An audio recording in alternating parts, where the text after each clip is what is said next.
Halo, Assalamualaikum warahmatullahi wabarakatuh. Perkenalkan, nama saya Dwi Ayu Asari dengan NIM G33190051.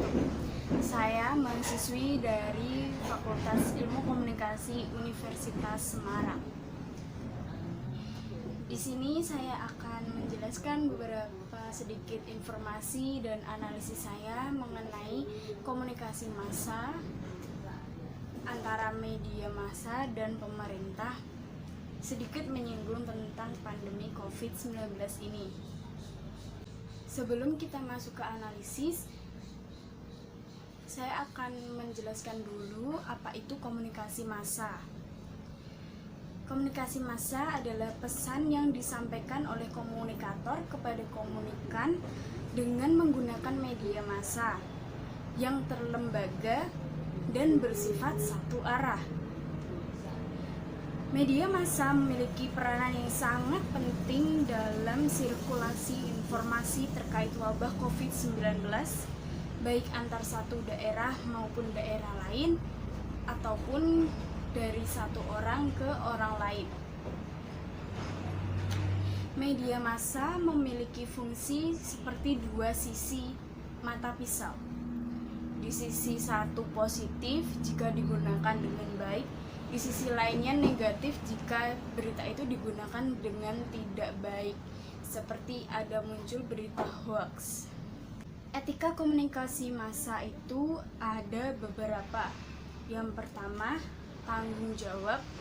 Yang kedua, kebebasan pers. Yang ketiga, masalah etis. Yang keempat, ketepatan dan objektivitas. Yang kelima, tindakan adil untuk semua orang. Kita langsung saja masuk ke analisis. Analisis yang pertama, peran pemerintah dalam menjalankan tugas di masa pandemik dan hambatan komunikasi massa dalam penyampaian pesan pemerintah ke masyarakat. Menurut saya, pemerintah pusat dan pemerintah daerah melakukan serangkaian upaya untuk menghadapi situasi pandemik ini. Terkait dengan strategi penanganan situasi pandemik ini, terdapat serangkaian upaya yang bersifat tidak terintegritas di masyarakat. Contohnya, tentang persepsi tentang penyakit COVID-19, kebijakan pemerintah, penerapan pembatasan kegiatan sosial, dan lain-lain. Sehingga bisa dibilang bahwa peran pemerintah dalam menjalankan tugas di masa pandemik dan hambatan komunikasi massa dalam penyampaian pesan pemerintah kepada masyarakat.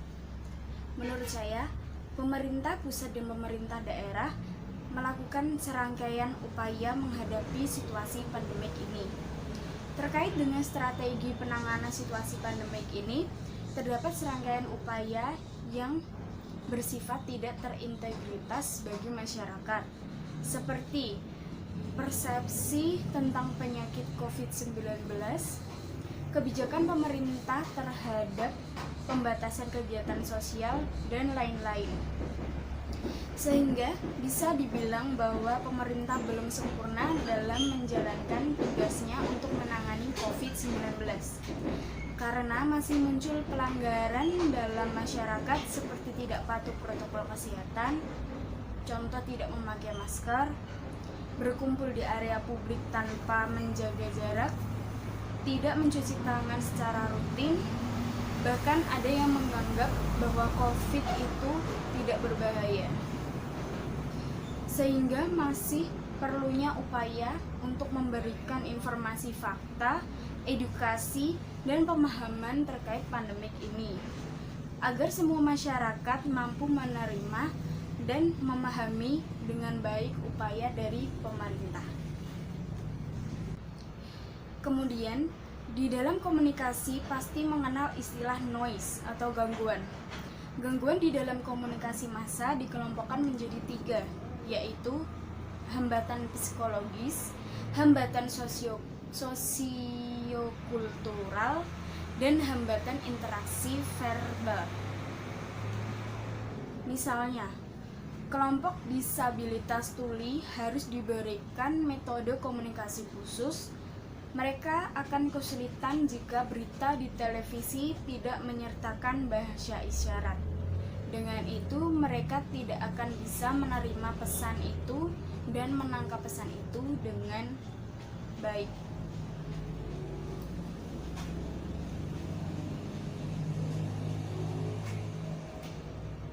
Hambatan penyaluran informasi bagi sebagian masyarakat, karena tidak semua masyarakat Indonesia memiliki jaringan internet atau data internet yang memungkinkan untuk mendapatkan perkembangan informasi COVID-19.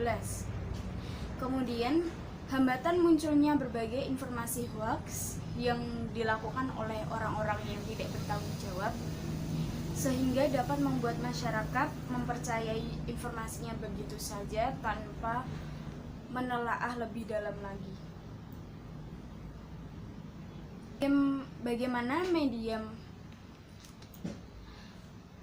Bagaimana media massa bekerja saat pandemik berkaitan dengan data yang diperoleh dari pemerintah?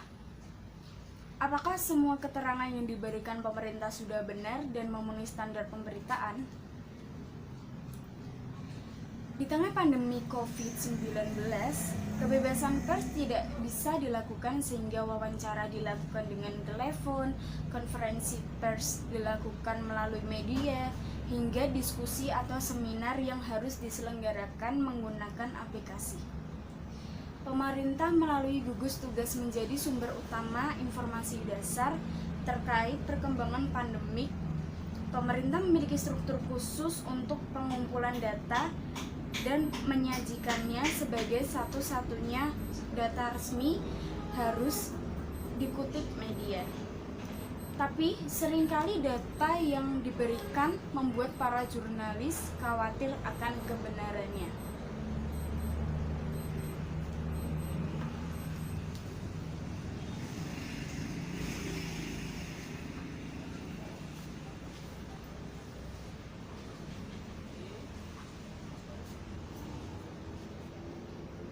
Mengapa para jurnalis khawatir akan kebenaran data tersebut? Karena seringkali muncul kesenjangan data di lapangan dan apa yang diberikan oleh pemerintah. Tetapi pemerintah menekankan bahwa data kasus COVID-19 yang dipaparkan berdasarkan pemeriksaan antigen dengan real-time PCR dan kasus-kasus kematian ODP atau PDP yang dikonfirmasi positif dari hasil antigen PCR, sampelnya diambil sebelum yang bersangkutan meninggal. Pemerintah mengandung empati, namun karena diketahui adanya tidak transparan data COVID-19, sehingga menimbulkan ketidakjelasan yang menyebabkan kebingungan masyarakat, sehingga respon krisis tidak disertai empati menghambat penanganan COVID-19 di Indonesia. Namun, dengan segala upaya dilakukan oleh pemerintah dengan menggunakan media massa untuk tetap memberikan informasi dan dapat berinteraksi dengan masyarakat luas. Dengan demikian, sangat penting bagi pemerintah membuat perencanaan komunikasi massa yang lebih baik lagi dan beretika agar tujuan komunikasi untuk menanggulangi dampak pandemi ini dapat dicapai dengan secepat mungkin. Bagaimana bentuk etika komunikasi massa yang dijalankan oleh media massa melalui pemberitaan sepanjang pandemik ini? Hampir semua etika komunikasi massa digunakan media massa dalam pemberitaan mengenai pandemi COVID-19 selama ini. Media massa perlu memegang teguh prinsip-prinsip kode etik jurnalistik yang di dalamnya juga terdapat etika komunikasi. Dalam pemberitaan mengenai pandemi COVID-19, media massa dilarang berlebihan sehingga melupakan prinsip-prinsip dasar dalam kode etik jurnalistik. Etika komunikasi yang selalu digunakan antara lain Yang pertama, tanggung jawab.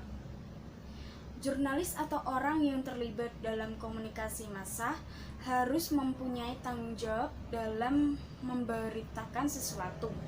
Apa yang diberitakan oleh media massa harus bisa dipertanggungjawabkan.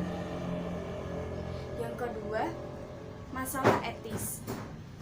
Jurnalis harus terlepas dari kepentingan dan sepenuhnya mengabdi pada kepentingan umum.